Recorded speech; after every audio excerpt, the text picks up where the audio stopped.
Hello. Hello. We are here today in the outbuildings of your. Sorry, I've just noticed a big spider's web over there. It's very distracting. I'll get the maid on that. Yeah. Do you think the spider's web's strong enough? Sorry. I suppose just because everybody who watches this is going to know the answer to this, but who are you and what do you do? My name is R.J. Flynn, Robert Flynn, and I'm a playwright, and I direct theatre, and I make nice scones. You do. You do. I can definitely go with the scones thing. I guess we want to talk about the stuff you're doing at the moment, but you have the company Tideline. Mm-hmm.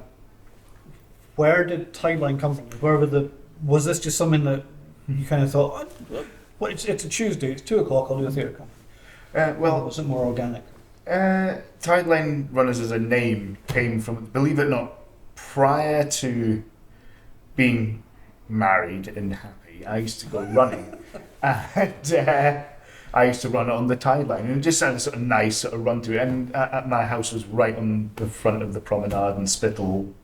It's not the thing that you find in the corner of someone's mouth if you're from outside of the catchment area. But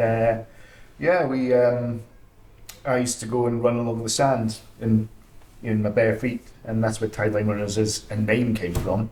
But it kind of grew out of the Berwick Broadcasting Corporation. I started sort of writing and sketch comedy for them, and I'd always been working on plays in the background, and I asked some of the company if they'd like to come and read a sort of full script that I'd written, and Miles Gregory, who was the then artistic director of the Maltings, came along, saw it, and really liked it and made me put it in the diary with not enough time to redraft it, and I was not happy with the script we had, but there was no time to let it go, and I didn't want to rewrite too much around what we had, so we had this very sprawling, unfocused mess as our introduction to the world of people coming to see things that I'd written. So what was that like, that first one? I mean, you'd done the Berwick Broadcasting Company. Yeah, Was that sort of Goon Show-ish, round the horn-ish, sort of mock? Yeah, I mean, we would take, particularly once I sort of took over the reins of sort of like steering what direction we would take sort of modern films, like sort of Titanic, and then reset it as a 1940s radio play to highlight, like sort of sexist tropes that were used then, but they're also kind of still around now. So it was, and we sort of kept on with that for a while. But then it got to the point, it's like, what are you laughing at? Are you laughing with us or at us or what? So we sort of kind of had to keep sort of changing tack to make sure that our audience aren't just, a bunch of evil racist bastards who are turning up to be spoon-fed their opinions and go, they're so right. So from that, it was quite nice to just have an ensemble who were kind of ready to sort of try something different. Mm. Particularly to go for something a bit more serious as well. Yeah. And I mean, to say it was serious is a bit, because it was kind of like 12 short sketches. Each scene was like a month apart, which made continuity. The cast would determine that they had to have a complete costume change between scenes. And talking about that was taking forever. And it's like, no, it doesn't matter. It's not. Maybe you just wear the same things on this day every week. It's just, this is your Monday clothes. But no, we had to have costume changes, I just like costumes. They do. I like the face. It's December, put a coat on over the top and then take it off when it gets, they haven't cast a clue till May. So when it gets to May, June time, then you can take the jacket off. There, it's summertime. Roll the sleeves up for August. So now, how many shows have you done now? Do you know? Oh my God. Lots. I want to say 10. In the vicinity of 10. Yeah. But I would like to discount that first one because it wasn't ready, and it was not the show I'd like to. If I was to redo it, it would be a very different thing. Because doing a short story that takes place over a year, dropping in every month, it's a really bad idea. But it's all, I mean, all everybody's sort of first shows are almost the ones you kind of Oh God, yeah. I want mean, to bury in a hole. yeah. I mean, there's no other way to. I mean, if anyone's out there and happens across this video, God knows what they're looking for. And they want to sort of do it. The only way to do it is to just go out there, write something, and be absolutely humiliated. And weirdly, some people did like it, but I was kind of very suspect of their praise. I was kind of like, I know. Well, the Maltings has a bar, so Yeah, you know. yeah, they're going to be there, and maybe if they're nice, I'll buy them a drink. But it's like, I know there's a lot of this thing sucks. And you know that I know that you think that, Yeah. but you're being very nice. So what's the one you're on now? After and has it? Are you still in the same position where you kind of feel it's not ready, or The one that we're doing now is ready, and the reason is, I took 2019 off, which was a great time? plan. And you know, with all the foresight in the world, I would still do that. Yeah. It's you know, it means that when the time the show comes, it's been 4 years since the last show we've done, but it does mean that, you know, this show has been, you know, really sort of surgically, you know, It's been beaten to death with sticks. yeah, and you know, even during the rehearsal process, it's like things that sort of read well when you're sort of reading it back and it flows well. You find things when people are performing it that it's, you know, it's not necessary. We can cut things back, so it's quite nice that all we're doing is sort of editing for taste now. And you know, if something feels a little wrong with, or running a little long, or a bit flabby with the cast that you've got, because everyone's got different sort of speaking patterns, you can edit to taste and sort of remove passages that aren't necessary, that were just there for, you know, decorative sort of purposes, or, you know, because it was kind of funny. But it's like, you know, maybe we can do without that joke. We'll stick another 4 in the next scene. Yeah, I sorry. I should sort of full disclosure. I should say I'm in this one as well. But yeah, we did the cheese thing. Yeah, there was a scene that had a lot of references to cheese in it, and it's now an entire sort of page and a half shorter. Yeah. And it's really sort of just timed it up, and you just sort of notice things like, well, she wouldn't be interested in that anyway when she asks this question. So, you know, like, let's give the basic answer and just crack on with the meat. Yeah. It's quite a bizarre concept of the show. Can you tell us about Okay. Well, this one's really different to compare to how it started out. It actually started out basically being a longer version of Act 2. And the whole sort of thing with Act 1 just didn't exist. So it's about... so as it stands now, it starts off in 1989 with a 12-year-old boy who's alone, bullied at school, suffers terribly from anxiety. His parents are going through a divorce, which is compounding all this. And one night, after a sort of particularly sort of harrowing day at school, he goes to bed, and someone stands up at the end of his bed, and it's a version of himself from the future when he's 40 years old, and he becomes an imaginary friend for him that he can talk to. So it's kind of almost that concept of, if I knew then what I know now, what would I do? So it's kind of getting advice that you would give yourself. And then in Act 2, what happens is you hear people calling for Henry again, and the 40-year-old imaginary friend comes on, and he's now 40 years old. It's the present day, and he's about to become a father. And the concept of that just terrifies him, because he thinks, am I going to be like my dad? Am I going to not be able to hack it and leave? Is my son going to be like me? Is he going to be lonely and bullied at school? I can't do this. So he's visited again by an imaginary friend, and it's him as a 12-year-old boy. And it's learning to love that sort of childish part of yourself again. So it started as basically just being, you know, the man going to be a dad, because that's kind of where I was when I came up with the idea.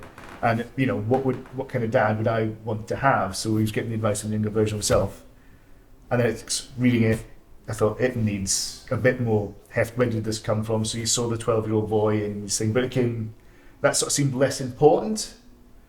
It seemed like, you know, it's flashback, it's not as important, and the present day sort of took over. So for the first time, in possibly ever since the first play I've done, this all happens in the order that it happens. Wow. It's done in chronological order because I'm quite notorious for just telling stories in emotional order. So this one happens in the order that it So happens. it's momentum reversed. Yeah, it's kind of just all in one big long thing. And that one's called. This one's called Why Henry is So Weird. So your output has always been. It's like people are kind of like, right, well, Bob's got a new thing. Oh God, what is it this time? In the nicest possible way. It's like, oh God. I mean, I've been in a few of them now, and we've done World War One. We've done the fall of Soviet Russia. Yeah. That was a desperate scrabble to find something to write about. We've done the fraudulent attempt to sell parrots. The Ritz. The Ritz. Apologies. I thought I was trying to remember. And now you've got the guy who talks to himself when he's having crises. Yeah. This is a terrible thing. Is there a common thread running through any of that? Is there? I mean, what is it that apart from the desperate scramble, what is it that draws you into a particular story that makes you go, right, I want to tell that? Well, it's always kind of window dressing for. I mean, a big thing for me is recovery.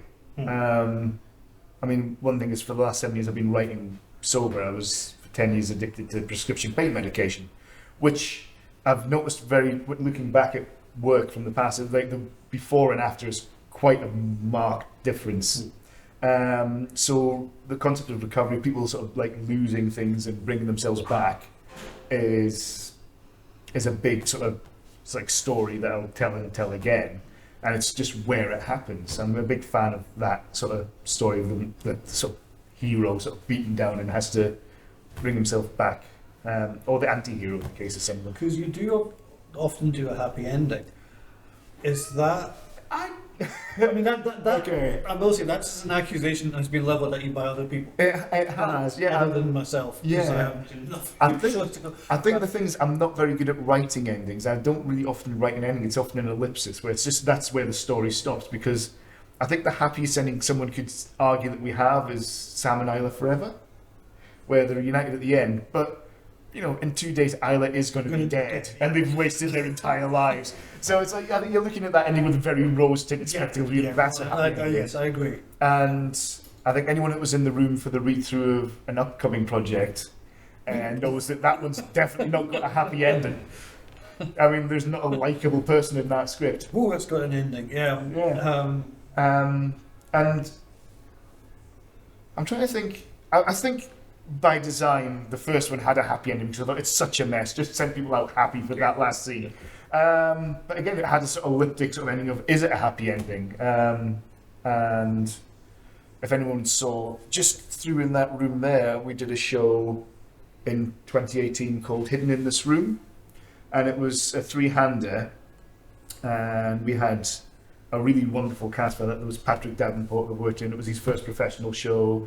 Emily Brocklehurst, who's absolutely wonderful. He makes these absolutely bizarre short films about a sentient microphone stand.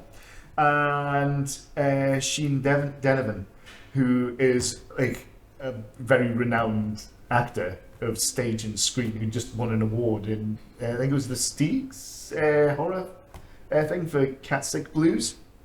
And we were in there doing a show about 3 crime scene cleaners, and it was kind of almost the antithesis of the story, the small story play, where it's like, what happens if you don't deal with your issues? And that one definitely doesn't have anything in the same continent as a happy ending. So I think I do write happy endings if you've seen 2 of my plays, and the rest of them aren't. The other thing that's in your shows a lot are music. It forms a large part of what you do, and you are the man for all seasons. I mean, you play everything. Yeah, I mean, before I wrote theatre, I was in a band. Singing as well, yeah. Yeah, I was in a band called One Mississippi, and music's always been a big thing. So it's kind of like the music I can write, and then I've sort of gone and learned other things. Sort of there's sort of anything.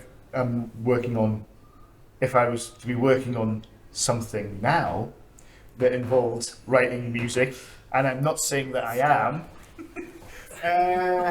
but I might be, would certainly have a more sort of storyteller than just a song feel to it. So yeah, I do like mixing those mediums together, because it's kind of like I can still rock out with the best of them at my portly middle You age. have to watch your hip, but you know. Yeah, I can still do scissor kicks as I'm recording this stuff. The stories you write are very personal to you, Mm-hmm.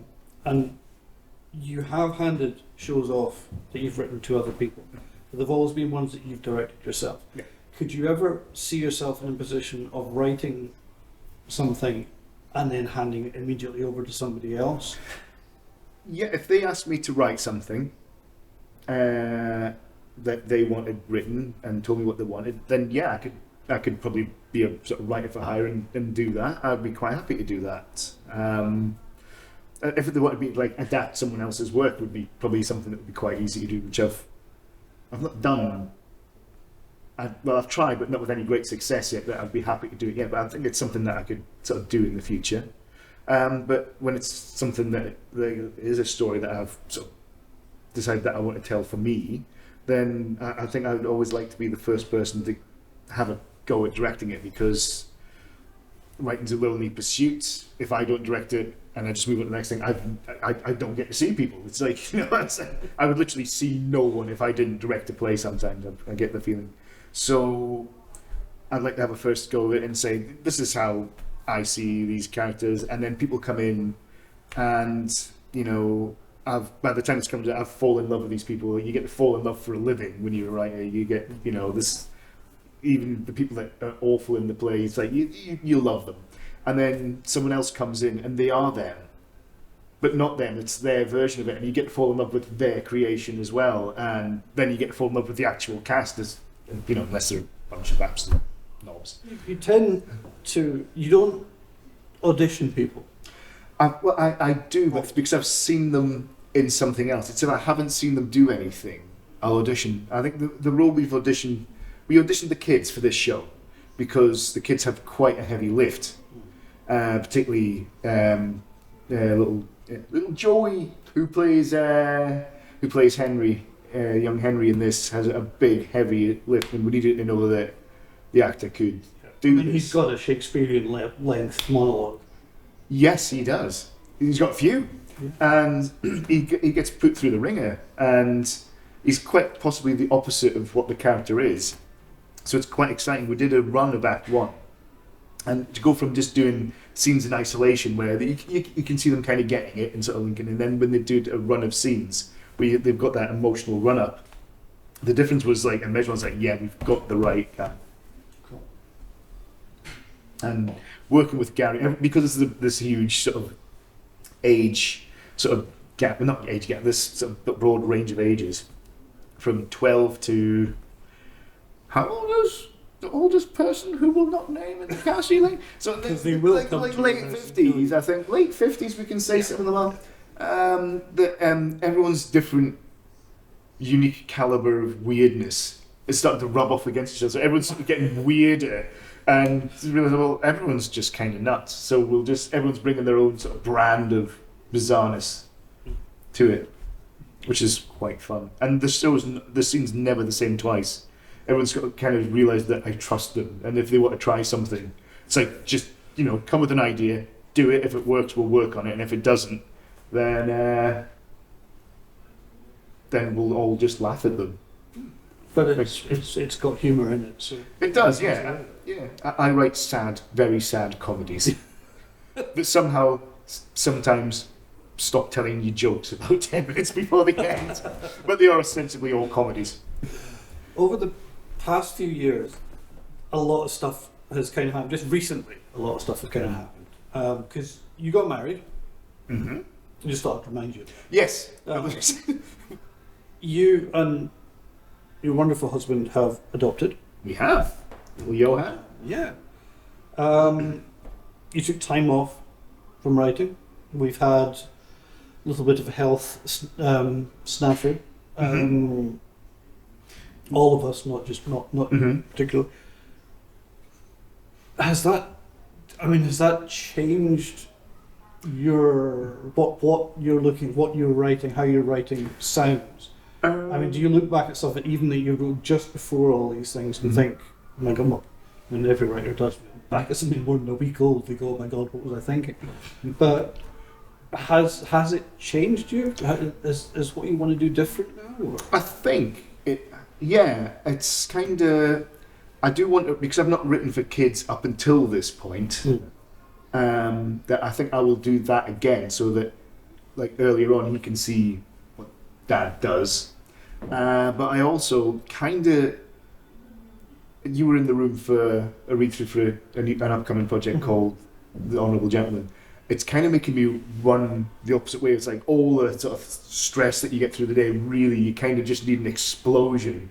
And it's quite nice to just put that into your work. So it's like it doesn't happen around the family. You just go into your little writing sort of zone and you just let all the sort of frustrating side of it out into that. So I think the sort of more sort of extreme sides that I've had before are probably more extreme. I'm not worried about unlikable things happening there. It's like things you bottled up that you didn't want to show in front of, the people that you're around can go in there. And it's kind of like a little poultice that sucks all that out of you.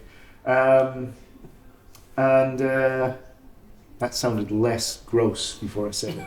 But yeah, it's.